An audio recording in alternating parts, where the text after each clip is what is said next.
कई दिनों से लगातार चल रहा प्रश्न हो गया दूर। भारतीय सेना ने पाकिस्तान पर चलाया ऑपरेशन सिंदूर। मिट्टी में मिलाने का समय आ गया है।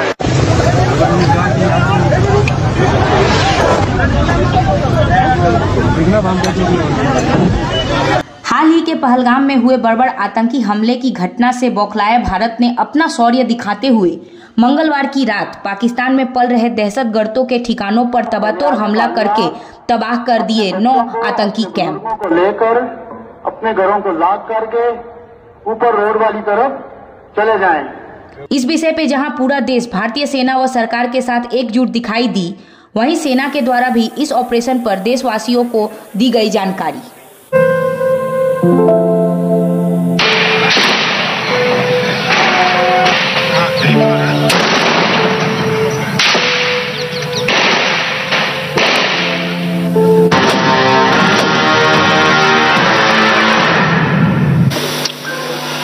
नमस्कार। इस ब्रीफिंग में शामिल होने के लिए आप सभी का धन्यवाद। जैसा कि आप सभी जानते हैं, 22 अप्रैल 2025 को लश्कर तैयबा से संबंधित पाकिस्तानी और पाकिस्तान प्रशिक्षित आतंकवादियों ने भारत में जम्मू और कश्मीर के पहलगाम में भारतीय पर्यटकों पर बर्बरतापूर्ण हमला किया। 25 भारतीयों और एक नेपाली नागरिक को कायरतापूर्ण मौत के घाट उतार दिया गया। मुंबई के 26 नवंबर 2008 के हमलों के बाद यह भारत में हुई किसी आतंकवादी हमले में मारे गए आम नागरिकों की संख्या की दृष्टि से सबसे गंभीर घटना है। पहलगाम का हमला अत्यधिक बर्बरतापूर्ण था, जिसमें वहां मौजूद लोगों को करीब से और उनके परिवारों के सामने सिर पर गोली मारी गई। हत्या के इस तरीके से परिवार के सदस्यों को जानबूझकर आघात पहुंचाया गया। साथ ही उन्हें यह नसीहत भी दी गई कि वे वापस जाकर इस संदेश को पहुंचा दें। यह हमला स्पष्ट रूप से जम्मू और कश्मीर में बहाल हो रही सामान्य स्थिति को बाधित करने के उद्देश्य से किया गया था। चूंकि पर्यटन फिर से अर्थव्यवस्था का मुख्य आधार बन रहा था, इस हमले का मुख्य उद्देश्य इसे प्रतिकूल रूप से प्रभावित करना था। पिछले वर्ष आप सभी जानते हैं, 2.25 करोड़ से अधिक पर्यटक कश्मीर आए थे। इस हमले का मुख्य उद्देश्य इसलिए संभवतः यह था कि इस संघ राज्य क्षेत्र में विकास और प्रगति को नुकसान पहुंचाकर इसे पिछड़ा बनाए रखा जाए और पाकिस्तान से लगातार होने वाले सीमा पार आतंकवाद के लिए उपजाऊ जमीन बनाने में सहायता की जाए। हमले का यह तरीका जम्मू और कश्मीर और शेष राष्ट्र दोनों में सांप्रदायिक दंगे भड़काने के उद्देश्य से भी प्रेरित था। इसका श्रेय सरकार और भारत के सभी नागरिकों को दिया जाना चाहिए कि इन प्रयासों को विफल कर दिया गया। एक समूह ने खुद को रेजिस्टेंस फ्रंट TRF कहते हुए इस हमले की जिम्मेदारी ली है। यह समूह संयुक्त राष्ट्र द्वारा प्रतिबंधित पाकिस्तानी आतंकवादी समूह लश्कर तैयबा से जुड़ा हुआ है।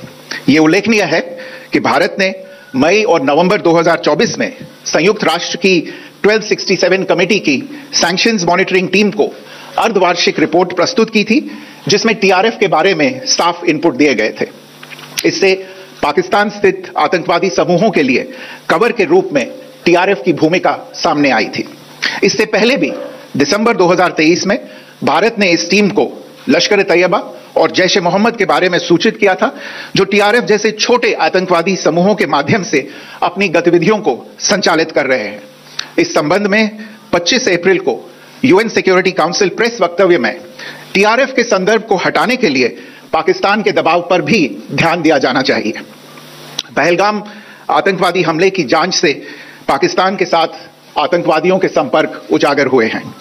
रेजिस्टेंस फ्रंट द्वारा किए गए दावे और लश्कर तैयबा से ज्ञात सोशल मीडिया हैंडल द्वारा इसको रीपोस्ट किया जाना इसकी पुष्टि करता है। चश्मदीद गवाहों और विभिन्न जांच एजेंसियों को उपलब्ध अन्य सूचनाओं के आधार पर हमलावरों की पहचान भी हुई है। हमारी इंटेलिजेंस ने इस टीम के योजनाकारों और उनके समर्थकों की जानकारी जुटाई है। इस हमले की रूपरेखा भारत में सीमा पार आतंकवाद को अंजाम देने के पाकिस्तान के लंबे ट्रैक रिकॉर्ड से भी जुड़ी हुई है, जिसके लिखित और स्पष्ट दस्तावेज उपलब्ध हैं। पाकिस्तान दुनिया भर में आतंकवादियों के लिए एक शरण स्थल के रूप में पहचान बना चुका है।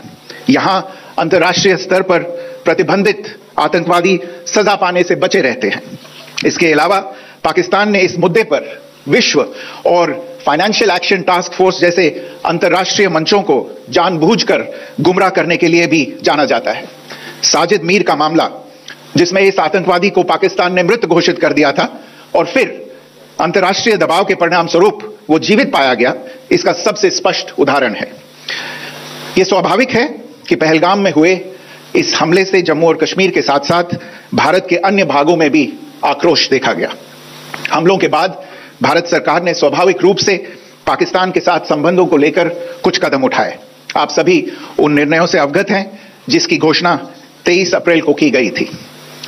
तथापि यह आवश्यक समझा गया कि 22 अप्रैल के हमले के अपराधियों और उनके योजनाकारों को न्याय के कटघरे में लाया जाए।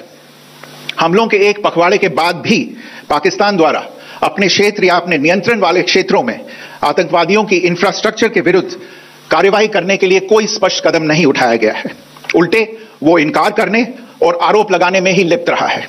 पाकिस्तान आधारित आतंकवादी मॉड्यूल्स पर हमारी खुफिया निगरानी ने संकेत दिया है कि भारत के विरुद्ध आगे भी हमले हो सकते हैं। अतः इनको रोकना और इनसे निपटना दोनों को बेहद आवश्यक समझा गया। आज सुबह, जैसा कि आपको ज्ञात होगा, भारत ने इस तरह के सीमा पार हमलों का जवाब देने और उन्हें रोकने तथा उनका प्रतिरोध करने के अपने अधिकार का प्रयोग किया है। यह कार्यवाही नपीतुली, नॉन एस्केलेटरी, आनुपातिक और जिम्मेदारीपूर्ण है। यह आतंकवाद की इंफ्रास्ट्रक्चर को समाप्त करने और भारत में भेजे जाने वाले संभावित आतंकवादियों को अक्षम बनाने पर केंद्रित है।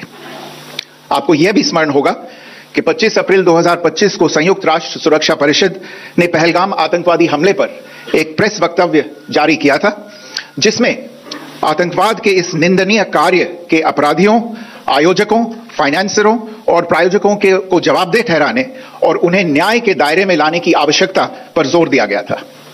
भारत की आज की इस कार्यवाही को इसी संदर्भ में देखा जाना चाहिए। सुप्रभात देवियों और सज्जनों, मैं कर्नल सोफिया कुरैशी और मेरे साथ विंग कमांडर व्योमिका सिंह आज आपको 6 से 7 मई 2025 की रात 1:05 से 1:30 बजे के बीच भारतीय सशस्त्र बलों द्वारा अंजाम दिए गए ऑपरेशन सिंदूर के बारे में जानकारी देंगे। ऑपरेशन सिंदूर 22 अप्रैल को पहलगाम में हुए विभत्स आतंकवादी हमले के शिकार मासूम नागरिकों व उनके परिवारों को न्याय देने के लिए लॉन्च किया गया था। इस कार्रवाई में 9 टेररिस्ट कैंप्स को टारगेट किया गया और पूरी तरह से इसे बर्बाद किया गया। पाकिस्तान में पिछले 3 दशकों से टेरर इंफ्रास्ट्रक्चर का निर्माण हो रहा है। इसमें recruitment, indoctrination centres, training areas व लॉन्च पैड शामिल थे, जो पाकिस्तान और पाक अधिकृत जम्मू कश्मीर POJK दोनों में फैले हैं। आपको बताना चाहूंगी, सबसे पहले सवाई नाला कैंप मुजफ्फराबाद, जो कि POJK के लाइन ऑफ कंट्रोल से 30 किलोमीटर दूर है। यह एक लश्कर-ए-तौयबा का ट्रेनिंग सेंटर था। 20 अक्टूबर 2024 सोनमर्ग, 24 अक्टूबर 24 गुलमर्ग, 22 अप्रैल 2025 पहलगाम, इन हमलों के आतंकियों ने यहीं से प्रशिक्षण लिया था। सैयदना बिलाल कैंप मुजफ्फराबाद, यह एक जैश-ए मोहम्मद का स्टेजिंग एरिया है। यह हथियार, विस्फोटक और जंगल सर्वाइवल ट्रेनिंग का केंद्र भी था। गुलपुर कैंप कोटली, यह LOC से 30 किलोमीटर दूर था। लश्कर-ए-तौयबा का बेस था, जो रजौरी, पुंछ में सक्रिय था। 20 अप्रैल 2023 को पुंछ में और 9 जून 2024 को तीर्थ यात्रियों के बस हमले में यहीं से आतंकी को ट्रेन किया गया था।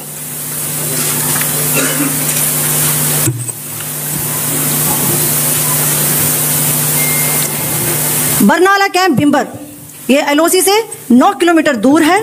यहाँ पर हथियार, हैंडलिंग, IED व जंगल सर्वाइवल का प्रशिक्षण केंद्र था। अब्बास कैंप कोटली,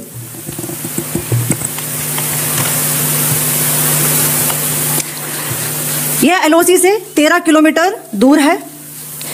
लश्कर-ए-तौयबा का फिदाइन यहाँ तैयार होता था। इसकी कैपेसिटी 15 टेररिस्ट को ट्रेन करने की थी।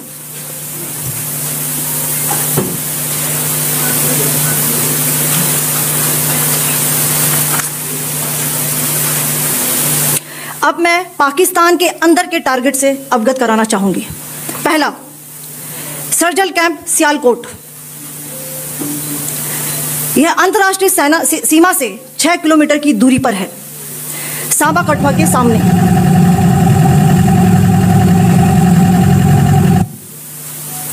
मार्च 2025 में जम्मू एंड कश्मीर पुलिस के 4 जवानों की जो हत्या की गई थी, उन आतंकवादियों को इसी जगह पर ट्रेन किया गया था।